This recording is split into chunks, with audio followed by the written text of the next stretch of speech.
இருக்கு இல்லையோ, நடக்கூடிய விவாதங்கள் வாதங்கள் இருக்கு இல்லையா, அதன் மீது தலையிட முடியாது. இதுதான் சட்டம். இது எல்லா நாடுகளிலுமே. நாட்டை நல்லா வச்சுக்கணும்னு விஜய் சொல்கிறாரு. ஆனால் சட்டம்னா என்னன்னு சுத்தமாக தெரியாமல் பேசுகிறாரு. அவ்வளோ பெரிய ஆக்டரு. இந்த இடத்துல போனால் பிரச்சனை நடக்கும் அப்படிங்கிறது திமுகவுக்கு தெரியுங்கிறாரு. உங்களுக்கு தெரியாமல் நீங்கள் முதலமைச்சர் ஆகணும் அப்படிங்கிறதுக்காக இங்கே போயிருக்கீங்க. யார்? விஜய்க்கு தெரியாமல் கரூரில் போய் அவ்வளோ பெரிய பிரச்சனையாக இருக்குது. அதுக்கெலாம் எந்த பேச்சும் இல்லை.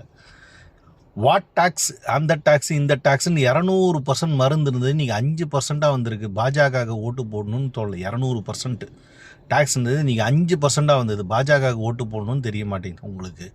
எல்லாம் டபால்னு பேசி அவங்க கொள்ளையடிக்கிறவங்களுக்கே ஓட்டு போட்டு ஏன் தமிழகத்தை அப்படி நாசமாக்கணும்னு நீங்கள் யோசிக்கிறீங்கன்னு ஜென்சி கிட்டும் நெப்போட்டிசம் கிட்ஸுக்கு நம்மளுக்கு சத்தியமாக புரியவே மாட்டேங்குது.